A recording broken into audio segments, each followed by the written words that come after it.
Trailer आलेला आहे त्यामध्ये नृत्य करताना दाखवलेलं आहे संभाजी महाराज. संभाजी महाराजांच्यावर छावा या नावाने हिंदी चित्रपट समोर यायला लागलेला आहे.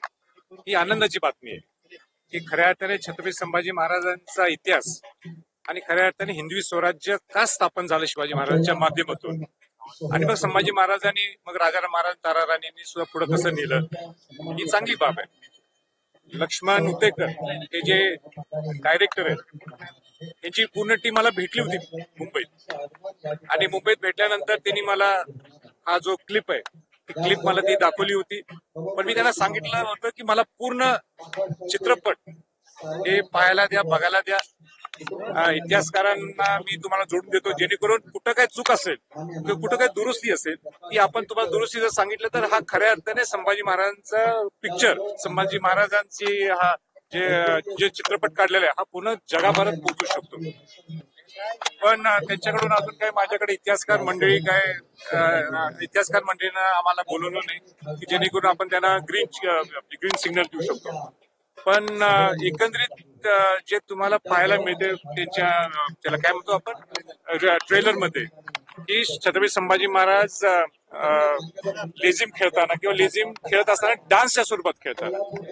तर लेझिम ही आपली सांस्कृतिक ठेव आहे आणि लेझिम खेळणं काही चुकीचं नाहीये, पण ते गाण्याच्या स्वरूपात आपला आनंद उत्सव साजरा करत असताना हे सिनेमॅटिक लिबर्टी कितपत योग्य आहे कितपत योग्य नाही याच्यावर जरा चर्चा होणं गरजेचं. याच्यावर एक सगळ्यांनी विचार विनिमय करून सगळ्या इतिहासकारांनी ज्यांचा याच्यावर अभ्यास आहे त्या सगळ्या एकत्र बसणं गरजेचं आहे. आणि सिनेमॅटिक लिबर्टी कुठल्यापर्यंत आपण घेऊ शकतो, त्यांचा लेझिम खेळणं हे काही चुकीचं नाही हे तर मी स्पष्ट म्हणतो, कारण ही आपली सांस्कृतिक ठेव आहे आणि आज अनेक वर्षापासूनची परंपरा आहे ती.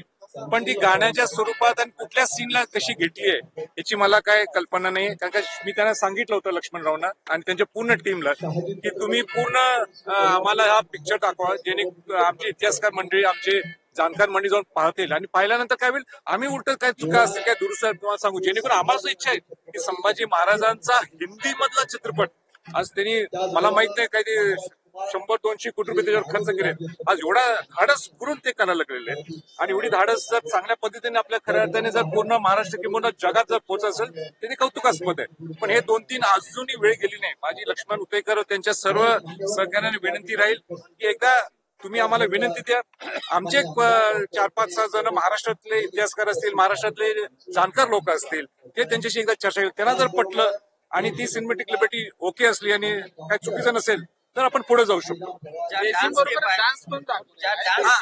तोच माझं म्हणणं आहे, लेझिम खेळणं हे काही चुकीचं नाहीये. लेझिम खेळणं कारण आपला तो सांस्कृतिक ठेवा आहे, पण त्याचबरोबर तो नृत्य म्हणण्यापेक्षा डान्स, म्हणजे ज्याला इंग्लिशमध्ये आपण डान्स म्हणतो ते गाण्याच्या स्वरूपात डान्स म्हणतो, ते कितपत लोकांना पटेल हा प्रश्नचिन्ह, त्याच्यासाठी बसणं गरजेचं आहे, त्यांच्याशी विचार विनिमय गरजेचं आहे. पण ओव्हरऑल त्यांनी मला जे एक हिंदवी स्वराज्याचं जो उद्देश आहे त्यांनी मला सांगितलं, त्यात मला काही चुकीचं वाटलं नाही.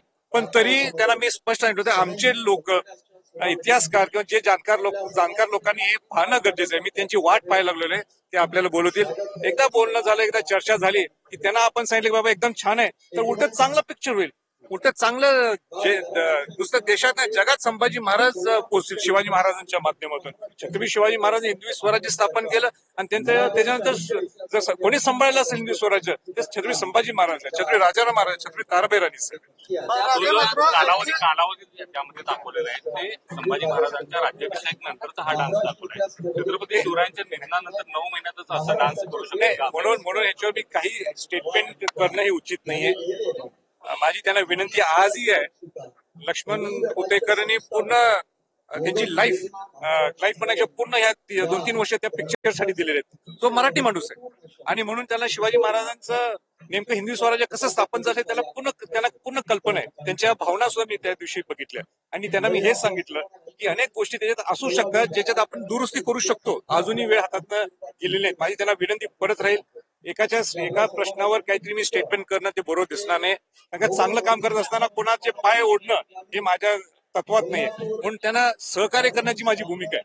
उलट आणि काही चांगलं त्याच्यात दुरुस्त करता येत असेल तर त्यांनी आम्हाला लवकरच्या लवकर सगळे आमच्या इतिहासकार असतील किंवा जाणकार लोक असतील, त्या विषयाचे माहितीगार असतील, यांना बोलवावं आणि मग त्यांना आम्ही दुरुस्ती सांगू, जेणेकरून हा पिक्चर चांगलं म्हणजे जे ते अपेक्षा करतात त्याच्या दुप्पट पट्टीने तो पूर्ण जगात पोहोचायला पाहिजे. लक्ष्मण उतेकरांची माझी पहिल्या दिवशी जेव्हा मला एक आठवड्याच्या अगोदर तिने मला स्क्रिप्ट दाखवली होती किंवा तिने मला थोडं सांगितलं होतं, त्यांना मी तेच सांगितलं होतं की तुम्ही हे सगळं करताय, चांगली बाब आहे, तुमचं कौतुक आहे, तुम्ही धाडस करायला लागले, संभाजी महाराजांच्यावर पिक्चर काढायला लागले, पण हे करत असताना सुद्धा तुम्ही जाणकार लोक, इतिहासकार लोकांना हे दाखवावं अशी मी त्यांना विनंती केली. मी त्यांची वाट पाहत आहे, अजून त्यांच्याकडे काय रिपोर्ट, माझ्याकडनं काय रिस्पॉन्स त्यांच्याकडे आलेला नाही. या निमित्तानं वाद निर्माण होताना पाहिलं, पुण्यामध्ये सुद्धा आंदोलन हे ते केलं जाते. या सगळ्यावरती आता कशा पद्धतीने माझी विनंती राहणार आहे डिरेक्टरना आणि त्यांच्या पूर्ण सगळ्या सिस्टमला की इतिहासकार आणि जाणकार लोकांना एकत्र आणावं.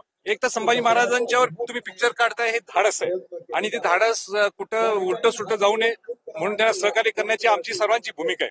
म्हणून एकदा तुमच्याने आमची भेट व्हावी, एकदा जशी पहिली त्यांनी माझी भेट घेतली आणि माझं हेच त्यांना म्हणणं होतं की लक्ष्मणराव तुम्ही एकदा मीटिंग लावा, एक जाणकार लोकांना आणि सगळ्या इतिहासकारांची एकदा एक संवाद साधूया, जेणेकरून काय थोड्या असे काही गोष्टी असतील तर आपण दुरुस्त करूया. आमचा हेतू एकच आहे की ज्या हेतू तुमचा आहे की संभाजी महाराज हे जगभर पोहोचायला पाहिजे आणि तोच आमचा हेतू आहे. सिनेमॅटिक लिबर्टी कुठपर्यंत न्यायची तेवढं आपण एक लाईन ड्रॉ करू, एवढाच विषय.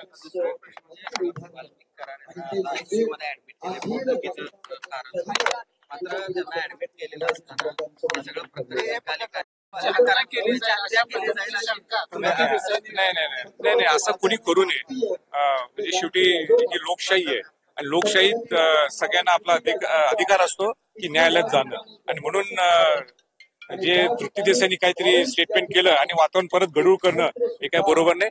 मला वाटतं पोलीस त्याची खबरदारी घ्यायला लागले, पोलिसांची जबाबदारी आहे आणि अशी काही स्टेटमेंट्स करणं आणि वातावरण परत सगळं गढूळ करणं हे तृप्ती देसाईंनी करू नये असं माझं त्यांना स्पष्ट मत आहे. आपण सुद्धा कोणी सरकारमध्ये असून दे आपल्या सरकारवर थोडा विश्वास ठेवायला पाहिजे, पोलीस डिपार्टमेंटवर आपण विश्वास ठेवायला पाहिजे. एक असे वादग्रस्त स्टेटमेंट्स करून वातावरण गढूळ करणं हे काय बरोबर नाही. आणि मला वाटतं आपल्या बरोबर पोलीस डिपार्टमेंटला सुद्धा त्यांना त्यांची जबाबदारी माहिती आहे, त्यांना त्यांचं कर्तव्य माहिती आहे, ते पार पाडतील असा आम्हाला विश्वास आहे.